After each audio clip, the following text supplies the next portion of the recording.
निष्ठा खुशी के साथ अपने चाचा को कंपनी के बारे में बता रही थी। ये बताते हुए उसके चेहरे की खुशी साफ झलक रही थी। तभी उसके चाचा की बेटी डॉली आ जाती है और जैसे ही सुनती है कि निष्ठा को स्टार एंटरटेनमेंट में जॉब मिल गई है, वो हैरानी से कहती है, क्या दीदी, आपने मुझे बताया क्यों नहीं? आप मेरे साथ ऐसा कैसे कर सकती हैं? वो भी स्टार एंटरटेनमेंट में जॉब मिली है आपको। अब तो आपको फेमस डांसर बनने से कोई नहीं रोक सकता है। निष्ठा उसे रोकते हुए कहती है, अरे हमारी बात तो सुनो। तुम पिकनिक पर गई थी तो तुम्हें कैसे बताती? और कल ही तो तुम आई थी, रात में भी जल्दी सो गई थी, तो हमें बताने का मौका ही नहीं मिला। डॉली मुंह फुलाते हुए कहती है, पर आप मुझे कॉल करके तो बता सकती थी। निष्ठा बहुत मासूमियत से जवाब देती है, हम तुम्हें डिस्टर्ब नहीं करना चाहते थे। डॉली कहती है, ठीक है ठीक है, पर दीदी, मतलब आप बहुत जल्दी फेमस डांसर बनने वाली हो ना? मुझे पूरा यकीन है कि आपको फिल्मों में काम करने का भी मौका मिलेगा। उसकी बात सुनकर निष्ठा भी हल्का सा मुस्कुरा देती है। निष्ठा अपने चाचा की तरफ देखते हुए कहती है, चाचू, क्या आप हमारी एक हेल्प कर सकते हैं? राघव अपने हाथ में पकड़े न्यूज़पेपर को साइड में रखते हुए कहता है, हाँ बोलो बेटा, मुझसे हो पाएगा तो जरूर करूंगा। निष्ठा कहती है, चाचू, इतनी बड़ी कंपनी में हमें काम करने का मौका मिल रहा है और साथ साथ बड़े बड़े डांसर के साथ डांस करने का मौका भी मिलेगा और हम इस मौके को खोना नहीं चाहते हैं। राघव जी कहते हैं, ये तो बहुत अच्छी बात है। निष्ठा हल्की उदासी के साथ कहती है, पर एक प्रॉब्लम है। डॉली अपनी आंखें मटकाते हुए कहती है, पर इसमें प्रॉब्लम वाली क्या बात है? ये तो आपके करियर के लिए बहुत अच्छा है। निष्ठा कहती है, हमें नहीं लगता पापा इस बात के लिए राजी होंगे। उन्हें वैसे भी हमारा डांस करना पसंद नहीं है। ये बोलते हुए निष्ठा उदास हो गई। राघव कहते हैं, उसकी चिंता तुम मत करो बेटा, तुम अपने काम पर ध्यान दो, बड़े भैया से हम बात करेंगे। डॉली कहती है, हाँ दीदी, पापा सही कह रहे हैं, आप अपने डांस पर फोकस कीजिए। बाकी तो आजकल सभी को एक दूसरे से प्रॉब्लम होने लगी है। तभी निष्ठा की चाची सुरभि आते हुए कहती है, सब नाश्ते के लिए आ गए हैं, आप सबकी बातें खत्म हो गई हो तो आप सब भी चलिए। चलिए, पहले हम आप लोगों को निष्ठा की फैमिली से मिलवाते हैं। निष्ठा के पापा का नाम प्रतीक खन्ना और निष्ठा की माँ प्रेरणा खन्ना से तो आप सब मिल चुके हैं। प्रेरणा निष्ठा की दूसरी माँ है, फिर भी उसने उसे बहुत प्यार से बड़ा किया था। निष्ठा की एक बहन भी है, प्रेरणा की खुद की बेटी यामिनी। उसकी फैमिली में उसके दादा अरुण जी, उसके चाचा राघव, उसकी चाची सुरभि और उन दोनों की बेटी डॉली है। निष्ठा अपनी चाची को मना करते हुए कहती है, नहीं चाची, हमें देर हो रही है, हम बाहर से ही कुछ खा लेंगे। निष्ठा की चाची सुरभि कहती है, अरे बेटा, थोड़ा सा तो खा। तभी बीच में निष्ठा की बहन यामिनी टॉन्ट मारते हुए बोलती है, रहने दीजिए चाची, अच्छा है, घर का ही खाना बचेगा। यामिनी निष्ठा की सौतेली बहन थी। वो निष्ठा को शुरू से ही पसंद नहीं करती थी। उसे लगता था कि उसकी माँ निष्ठा को ही प्यार करती थी। निष्ठा बुरा नहीं मानती और बाहर जाते हुए कहती है, आज हमारा पहला ही दिन है और हमें पहले ही दिन लेट नहीं होना है। ये बोल वो घर के बाहर चली जाती है। निष्ठा टैक्सी लेती है और वहां से निकल जाती है। दूसरी ओर माहिर और हर्ष अपने घर से निकलते हैं। माहिर हर्ष को कॉलेज छोड़ता है और वहां से अपने ऑफिस के लिए निकल जाता है। हर्ष कॉलेज के अंदर जा रहा था, तभी वो देखता है कि कुछ लड़के एक लड़की को छेड़ रहे थे। वो लड़की के सामने जाकर खड़ा हो जाता है और अपनी गहरी नजरों से सामने खड़े लड़कों को घूरने लगता है। बाकी लड़के हर्ष को देखकर घबरा जाते हैं। उन्हें अच्छे से पता था कि हर्ष क्या कर सकता है। हर्ष उन सभी लड़कों को घूरते हुए कहता है, आज के बाद किसी लड़की को छेड़ते हुए दिखे तो यहाँ कभी नजर नहीं आओगे। सारे लड़के चुपचाप वहां से निकल जाते हैं। हर्ष उस लड़की की तरफ देखता है। लड़की वहां से जा रही थी और वो उसे देख रहा था। हर्ष खुद से ही कहता है, अजीब लड़की है, एक थैंक्स भी नहीं बोली, भलाई का तो जमाना ही नहीं है। तभी उसका फ्रेंड आदित्य आते हुए कहता है, क्या हुआ, अकेले अकेले किससे बातें कर रहा है? हर्ष आगे चलते हुए कहता है, कुछ भी नहीं यार, चल। आदित्य कहता है, कहाँ चले, आज तो एक भी क्लास नहीं है। हर्ष पलटकर उसे देखता है। आदित्य फिर कहता है, आज मैंने दो लड़कियों को मिलने के लिए बुलाया है।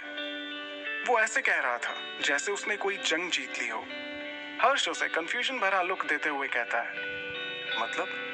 आदित्य कहता है, और क्या मतलब? यार तुझे लड़की देखने से मतलब। चल अब पार्क में। आदित्य उसे खींचते हुए पार्क में ले जाता है। दोनों एक साथ वहीं बैठ जाते हैं। हर्ष के मन में अब भी कुछ देर पहले वाली लड़की चल रही थी और वो ना चाहते हुए भी उसे याद कर रहा था। उन दोनों को वहां बैठे हुए काफी देर हो गई थी, लेकिन अभी तक वहां कोई लड़की नहीं आई थी। हर्ष अपने मोबाइल में देखते हुए कहता है, इतना टाइम हो गया, चल यहाँ से। वो लड़कियां भी तुझे भूल गई होंगी। वैसे भी तू कौन सा याद करने वाली चीज है? इतना बोलकर हर्ष जोर जोर से हंसने लगता है। हर्ष को हंसते हुए देखकर आदित्य मुंह बनाते हुए कहता है, देख यार, तू हंसना बंद कर। वो अभी तक क्यों नहीं आई है? ऐसे तो गड़बड़ हो जाएगी। हर्ष कहता है, गड़बड़ हो जाएगी मतलब? तभी एक लड़की उन्हीं की तरफ आती हुई दिखाई देती है। लड़की पूरी ब्रांडेड सामानों से लदी हुई थी। उसने चेहरे पर काफी मेकअप भी किया हुआ था। वो लड़की आते हुए कहती है, सॉरी यार, मैं थोड़ा लेट हो गई। आदित्य उसे ऊपर से नीचे तक देखते हुए कहता है, थोड़ा लेट हो गई? फलक पे चांद सितारों को नींद आ रही है। दूसरी का टाइम हो गया और तू अब आ रही है। लड़की को कुछ समझ नहीं आता कि वो क्या कह रहा है। वो कंफ्यूज चेहरे के साथ कहती है, अभी रात कहाँ हुई है जो किसी को नींद आएगी? हर्ष आदित्य के कान में जाकर कहता है, अबे तू क्या कह रहा है? आदित्य को तभी दूसरी लड़की आती हुई नजर आती है। वो लड़की आकर सीधे आदित्य के गले लग जाती है। पहली लड़की ये देखकर हैरान हो जाती है। वो लड़की आदित्य को अपनी तरफ खींचते हुए कहती है, कौन है ये आदित्य? तभी पहली लड़की गुस्से से कहती है, मैं इसकी गर्लफ्रेंड हूँ, तुम कौन हो? दूसरी लड़की लगभग चिल्लाते हुए कहती है, क्या? पर कल ही तो इसने मुझे प्रपोज किया था। दोनों लड़कियां एक साथ आदित्य को गुस्से से घूरने लगती हैं। आदित्य जल्दी से उन्हें समझाते हुए कहता है, मेरी बात तो सुन। वो इतना कह पाता कि वो दोनों लड़कियां गुस्से में पैर पटकते हुए वहां से चली जाती हैं। ये सब देखकर हर्ष अपनी हंसी कंट्रोल नहीं कर पाता और जोर जोर से हंसने लगता है। दिल्ली में मिहिर का घर। सुबह के करीब 7 बजने वाले थे। मिहिर की जब नींद खुलती है तो वो अपनी बाहों में सुकून से सो रही सुंदरी को देखता है और उसके होठों पर अपने आप ही मुस्कान छा गई। वो आज देर तक सोता रहा। उसे रात में बहुत अच्छी नींद आई थी, क्योंकि जिस लड़की की वजह से उसका चैन, नींद सब उड़ चुका था, वो रात भर उसकी बाहों में सोई थी और वो हर सुबह उसे अपनी बाहों में देखना चाहता था। वो अपनी पतली उंगलियों से उसके चेहरे को प्यार से सहलाता है और वॉशरूम में चला जाता है। थोड़ी देर बाद आहिस्ता से आरोही अपनी आंखें खोलती है और बैठ जाती है। उसे धीरे धीरे सारी बातें याद आने लगती हैं और उसे बहुत अजीब लग रहा था कि वो कैसे किसी और के घर में रुक सकती है। पिछली रात वो अपने इमोशन में बह गई थी कि उसे कुछ ठीक से याद भी नहीं आ रहा था।